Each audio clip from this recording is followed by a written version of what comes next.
to change everything.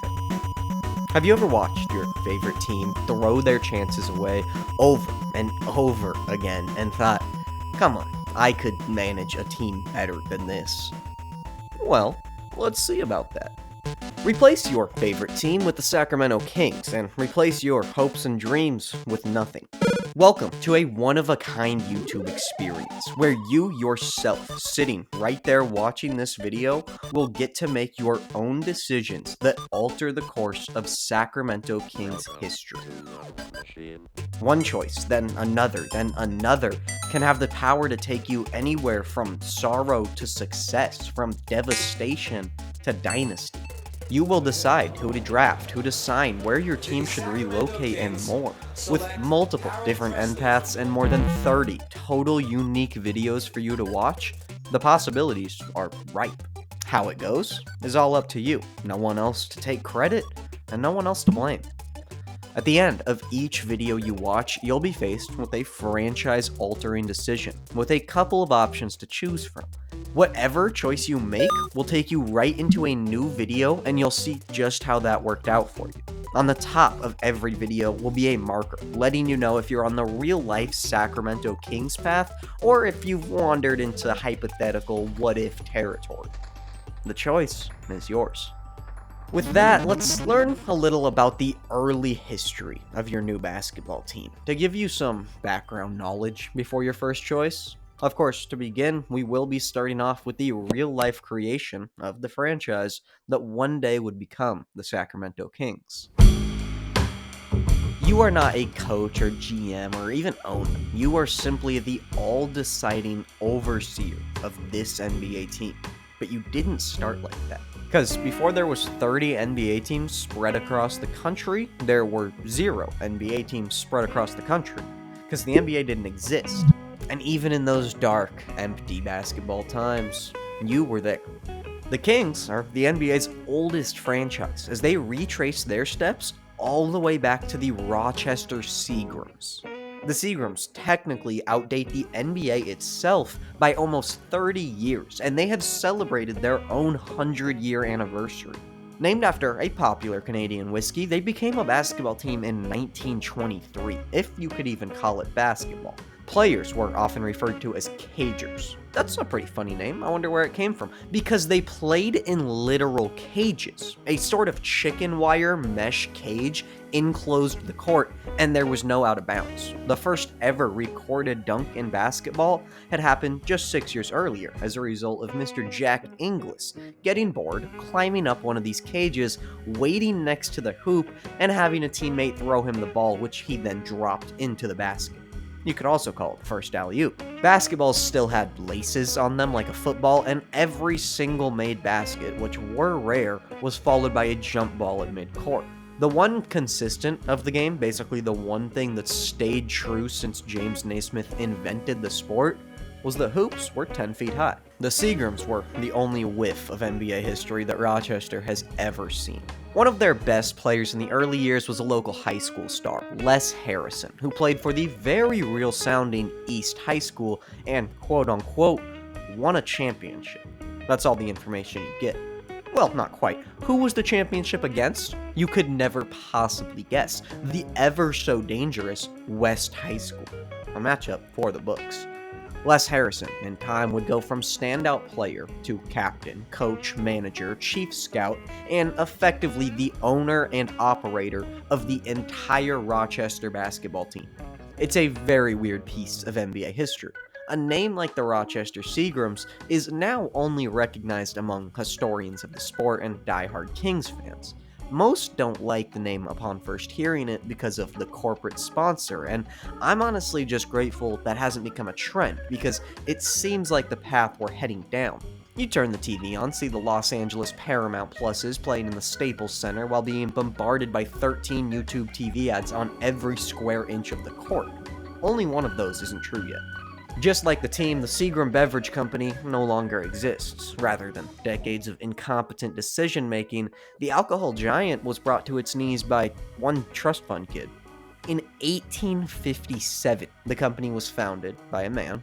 In 1982, Another man, the grandson of the family the company now belonged to, came to work at Seagram after his attempted film career failed. The only remnant from the big screen is a 1982 movie called The Border, starring Jack Nicholson, which was an infamous movie theater flop. 12 years later, he was named the company's CEO. Upon taking the honor of running a 137-year-old company, he made one simple vow. Seagram will not take any action that will undermine our financial strength. Period. Well, the company doesn't exist anymore, so yeah. The kid would instantly begin a course of action that he thought would revolutionize the company. They began diversifying, paying little attention to the alcoholic beverage game that had made them huge. In 1995, just a year after he took the CEO position, Seagram made a huge move with an 80% purchase of MCA Inc., a media conglomerate. A year later, they would reincorporate and be named Universal Studios. That's a beautiful sounding deal on paper, but to afford it, the kid had to sell Seagram's 24% holding of DuPont Chemicals. This massive chunk represented 70% of Seagram's business at the time. DuPont jumped on the opportunity to buy the shares back. Instantly, Seagram's market share price dropped 18%.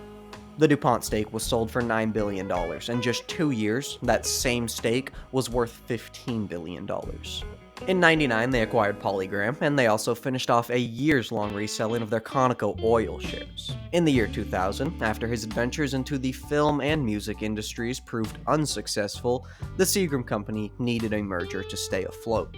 They did find one with French conglomerate Vivendi, but it was more of them being absorbed, and after the deal, Seagram effectively did not exist anymore, with Vivendi's name being the one put on all joint business ventures.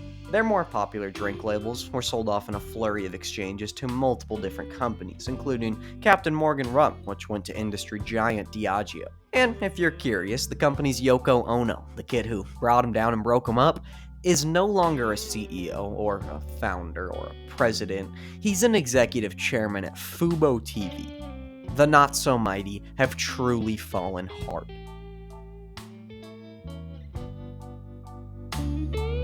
When the company did exist, though, they were known by many for their outrageous and often extremely successful advertising campaigns.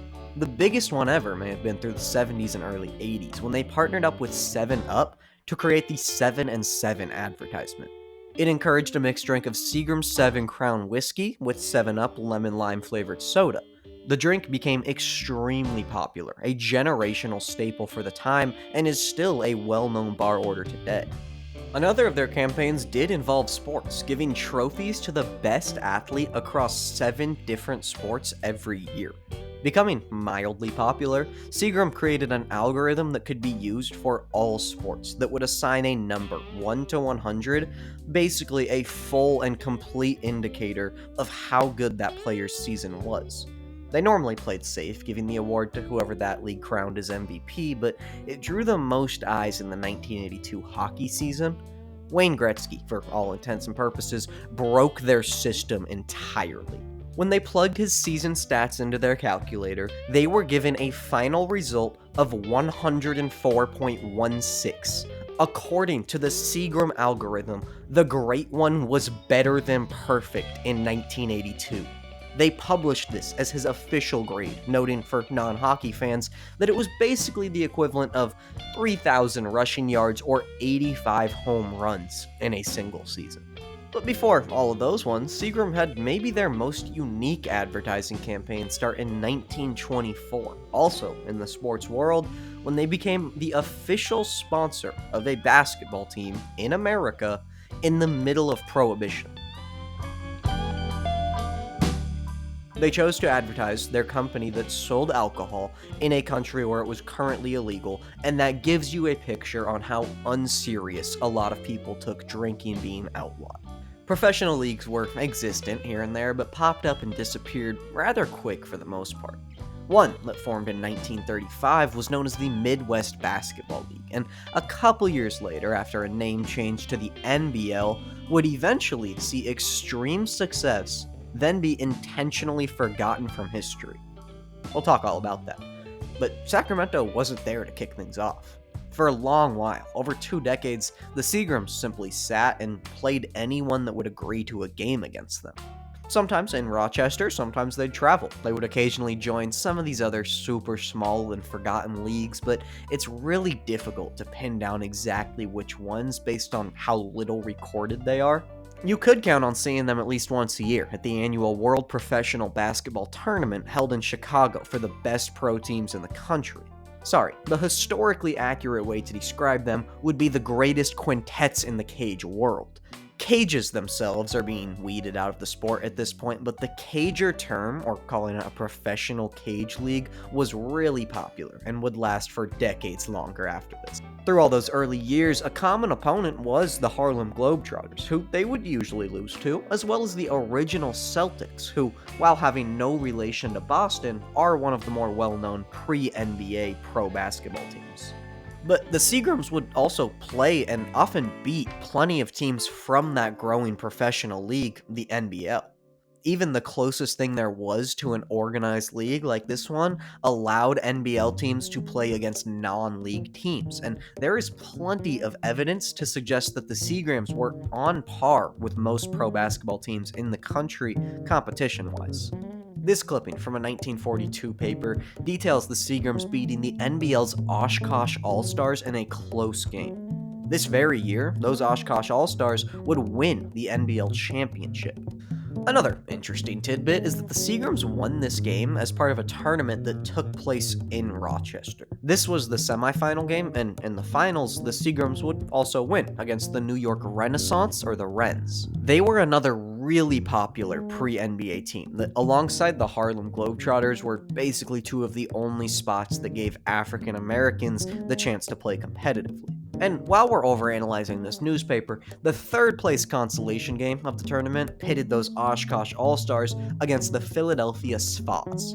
I bring this up for the sole reason of telling you that the Svas used to not have their own stadium and would travel wherever they could to play.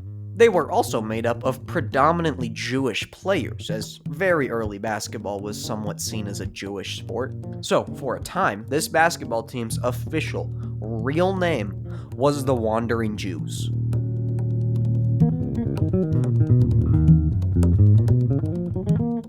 Oh, and of course there was the obligatory cigarette ad in the bottom right corner of this paper. Okay, we've analyzed it enough, I think. In the 1943-44 season, a decade after Prohibition had been undone, you could drink again, the city of Rochester saw a sort of large local push against alcohol, and newspapers began not advertising liquor companies. The city was clearly serious about this because it was more of a crackdown than they did when alcohol was constitutionally illegal, and because of this, the team name underwent sort of a silent change to some different name. What exactly they changed to, we're not 100% sure. Newspapers from around the time refer to them separately as the Rochester Pro Club, or the Pros, or the Eber Seagrams, and the Rochester Royals. Names just weren't really official at the time, especially for a team that didn't belong to any league, and one like the Pros was basically used for every team across all sports. The very next year, the National Basketball League announced an expansion from 6 to 8 teams. They were actually adding 3 new ones because one of the 6 had folded before this season, that being the Pittsburgh Raiders, a name that feels weird for a football fan to read. Les Harrison jumped on the opportunity. Him and his brother put together what was seen at the time as a very hefty fee of $25,000 to join the league. When they paid it successfully, they joined at the same time as such spectacular counterparts, like the Youngstown Bears and the Indianapolis Koutskis. The league was already full of legendary quintets, including the Sheboygan Redskins, the Cleveland Allman Transfers, and the one we do know today, the Fort Wayne Zollner Pistons. Over time, they made their way to Detroit and dropped their owner's last name.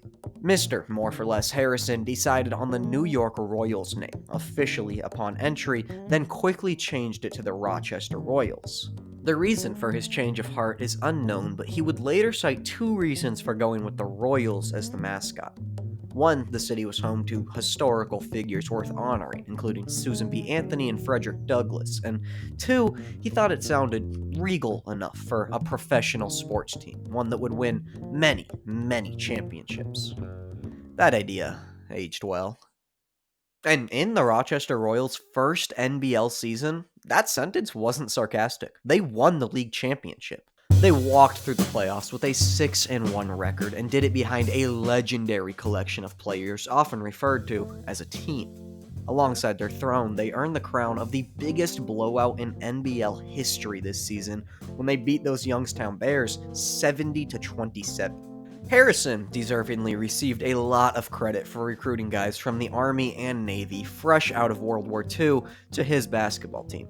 Here's a few of them. George Glamack has almost been fully forgotten to time due to reasons we'll touch on later, and that's a shame. Do you know why? Because George's nickname was the Blind Bomber, and George led his professional basketball championship-winning team in scoring while kinda almost being blind. I'm telling you, early basketball was less realistic than a Disney movie. He lost like half to 3/4 of his vision in a childhood football accident. George made up for his disability with dual abilities in his right and left hands, a fully ambidextrous player described as so nearsighted that the ball was often merely a dim object, and apparently he never looked where he was shooting, he just depended on his sense of distance and direction. The guy would basically look at the lines on the ground to know where he was on the court and know exactly how to shoot the ball from there without needing to look. It was good enough for a team-high 12.3 points per game in that 1946 championship season. While a low number, the team averaged just 56 points a game, so a very rough comparison to what that's worth today can be made by just doubling both numbers. And I hate to only care about points here, but buckets were all they kept track of in the NBL. There is no rebounding or assist numbers. Alongside George on the ring-winning team was Red Holzman, who would stay with Rochester for a while as a decent piece, but gain a lot more fame as the future New York Knicks championship-winning coach. Al Servey and Bob Davies rounded it out and might be the most recognizable basketball names from the squad, both in the Hall of Fame, with Davies being a franchise legend even well through the NBA days. But my favorite name here is a Hall of Famer from a different sport. NFL legend and forward pass revolutionaire Otto Graham played his one single season of professional basketball this year and played a real part, averaging 5 points a game while playing all but 2 games on the season. His presence on the team is interesting, as he too was one of Les Harrison's prized recruits fresh out of the war, but the only reason that Otto was available at all was because of another impressive recruiting job. Paul Brown of the football Cleveland Browns had persuaded Otto away from the NFL and to join his rival startup league, the AAFC.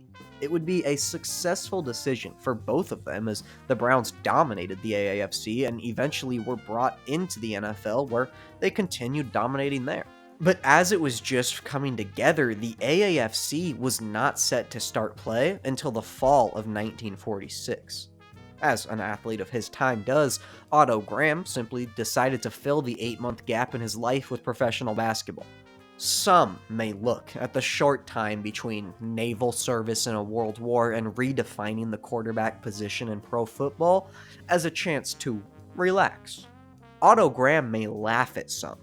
The Rochester Royals winning it all in their first year was an affirmed suspicion. The proof that there were better teams elsewhere, whether they be in other pro leagues or standalone teams, was not surprising. The Harlem Globetrotters were still one of the best teams in the country and would occasionally play against NBL teams. In fact, mere days after Rochester won the NBL championship, the Royals played an exhibition game against the Globetrotters and lost. Racism in the sport in this time can be characterized by what's known as the secret game. Just 3 years before the Royals' championship win, the popular Duke School of Medicine basketball team played a game against North Carolina Central University's all-black starting 5. Occurring in the South in 1944, the game was entirely kept a secret from the public, out of safety for players on both teams. It was literally illegal to participate in the game under Jim Crow laws at the time. North Carolina Central walked through a very good Duke team, or what we thought was a very good Duke team, winning 88-44 in what is considered one of the first segregated sporting events ever in the South, even if the South didn't know about it. After the game finished, players from both teams just started shooting around together and talking. Someone suggested they play another game, mixing up the teams, and that's what they did. This time, the only difference between them was shirts versus skins. When the story was first broken publicly on a wide-scale level, the original author referred to the humanity-laced contest as a segregationist's worst nightmare.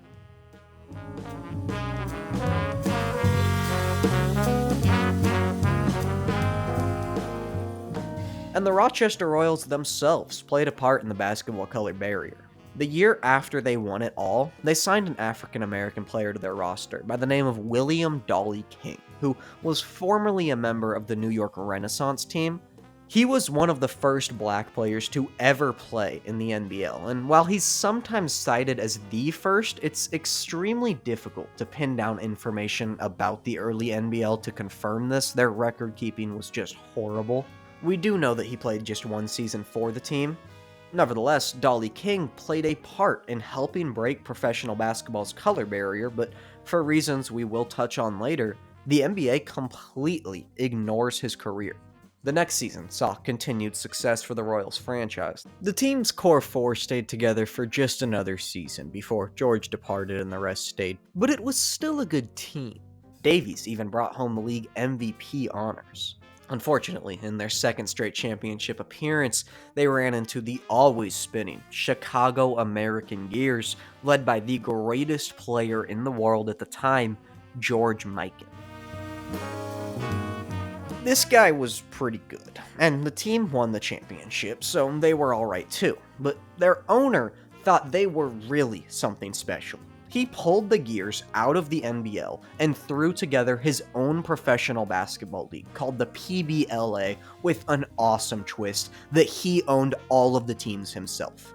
Shockingly, somehow, because the world isn't fair, the league lasted less than a month. Poor George Mikan, having been the most valuable pawn, so queen, in all of this, got thrown into a dispersal draft for the NBL. Last year, the worst team in the league was the horrific Detroit Gems at 4-40 on the year. This is worse than any NBA team ever has been. Shockingly, they didn't fold and they came back for another year, but new owners moved them to Minneapolis and named them the Lakers. It was technically a continuation of the same franchise, meaning one of the most successful teams ever also had probably the worst single season ever to start. But again, that season is not counted as official NBA stats today. We'll get there. So, with the first pick in the dispersal draft, the Lakers obviously took George Mikan. And what happened next? Well, wait a minute. We don't know what happened next. Because what happened next is up to you. You have the situation, you have the background, it's time for you to step up and make your first choice for the team. It could set you up for the future or send you on a path towards irrelevance. Early professional basketball is a minefield, and one wrong step can blow you up. This is your current team. You know they can win it all. They have it in them. Hell, they've already done it before. But last year, they came up just short. In this era, you know what you need. We're in the land of the big man, a dominant center who can hold the post and affect every shot coming in can be the difference for any team. Your two best scorers last year were both under 6 feet, and the closest thing to a great offensive big you have is 6'6". That simply cannot compete with the George Mikans of the world. So here's your choice. Willing to spend some money, you're going after a big. Through the league, there's two options that rise to the table in terms of effectiveness and staying realistic. Your first choice, a 23-year-old big, standing at 6'9", 200 pounds. He's out of Ohio State University, where he put up great numbers, took him to back-to-back Final Fours, and he spent the last 2 years dipping his feet in the National Basketball League, playing for the Indianapolis Koutskis. In his first season, which was also the Koutskis' first season as a franchise, they joined that same year as Rochester did, the team was terrible, sitting at the worst record in the league, 10-22. This big was able to put up a respectable 12 points a night. The next year, they jumped all the way up to second in their division. He's a guy who it looks like can be built around. Your other option is another post player who fills up a little more space at 6'10", 240 and brings in a little more experience, being 26 years of age. While his physicals are objectively superior, you're not quite getting as recognizable of a name here. This guy spent his college years at Bowling Green. He even helped bring them to an NIT championship when March Madness was not the way more popular one yet. They were about even in the mid-40s. This guy was one of 2 stars on those Bowling Green teams that are probably the best in the school's history. He jumped to the National Basketball League where he's been for just 1 year up to now. He was the only shine of light last year on a Tri-City Blackhawks team that was just horrible. So, there you are. All the information you need, all the information you get. You think it's easy to run a team? Let's see your choice. And no matter which player you pick, I'll see you on the other side.